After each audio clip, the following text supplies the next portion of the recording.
সম্মানিত সুপ্রিয় শ্রোতা মণ্ডলী, আসসালামু আলাইকুম। দেশে ও দেশের বাইরে থেকে যারা আমাদের ইউটিউব চ্যানেলটি দেখতেছেন তাদের সবাইকে আন্তরিক প্রীতি ও শুভেচ্ছা জানিয়ে শুরু করতেছি আজকের ভিডিও। দর্শক, আজকে আমরা আমাদের ভিডিওতে একজন অসহায় মানুষকে নিয়ে আসছি, তার জীবনে কিছু কথা আপনাদের মাঝে তুলে ধরবো। দর্শক, ভিডিওটা না টেনে সম্পূর্ণ দেখলো না, ফোন নাম্বারটি ভিডিওতে পাবে। আসসালামু আলাইকুম।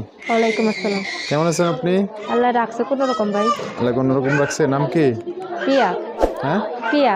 পিয়া। পরিবারে কে আছে আপনার? পরিবারে বাবা মা ছোট একটা ভাই। বাবা মা ছোট একটা ভাই। আচ্ছা, তো গ্রামের বাড়ি কোথায় আছে? বাড়িঘর? গ্রামের বাড়ি কুমিল্লা চাঁদপুরে ভাই। বাড়ি ঘর নাই, দেশে জমি জমা আছে, বাড়ি ঘর নাই, তাই মানুষের বাসায় ভাড়া থাকে। আর আমার আগে এক জায়গায় বিয়ে হয়েছিল, আমার একটা ছেলে আছে 1 বছর বয়স। বাচ্চাটাকে নিয়ে অনেক কষ্ট করে আমি প্রতিবেদনে আসছি। স্বামী তার একটা বিয়ে করছে, বাচ্চার খাওয়া পড়া দেয় না, এই কারণে তাকে তালাক দিয়ে দিয়েছে। মানে আপনারা রেখে আরেকটা বিয়ে করছিল? হ্যাঁ। পরে আপনি চলে আসছেন? খাওয়ান পরন দেখেন দেয় না দেখে আপনি চলে আসছেন?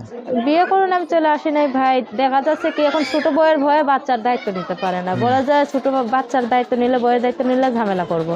এখন সে তার মায়া পড়ছে, এই কারণে তার কথা মতো চলে।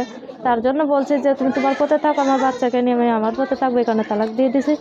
যে আমি এমন একটা জীবন সঙ্গিনী চাই যে আমার বাচ্চাটাকে নিজের সন্তানের মতো ভালোবাসবে।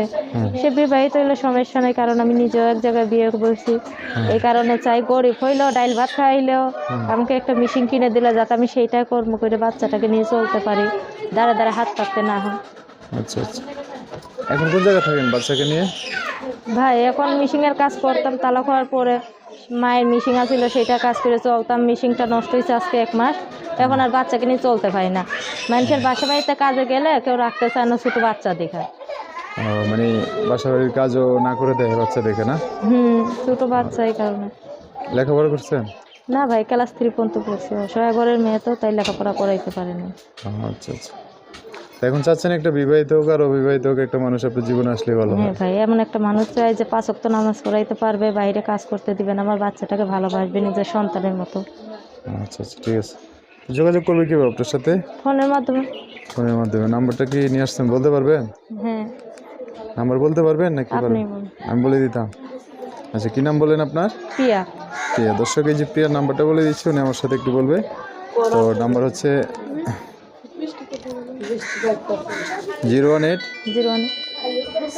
78 78 57 57 তারপর হচ্ছে 76 76 57। 57।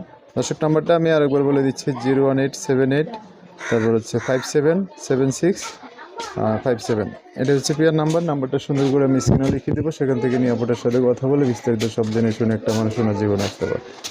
তো প্রিয়াকে বলছি, যেহেতু ভিডিও শর্টকাটে করলাম, তো আপনি আপনার সাথে দর্শক বাইরে কোনো কথা জানতে চাইলে তাদের সাথে ভালো করে কথা বলেন। হ্যাঁ, অবশ্যই কথা বলবো। শুধু মনে করেন কোনো ফালতু ছেলে ফোন না দিলে হলো, যারা টাইম পাস করার জন্য ঘুরে। কারণ আমি একটা গরিব মানুষ, আমার একটা সন্তান আছে। আমি কোনো টাইম পাস করার লোকের সাথে কথা বলবো না।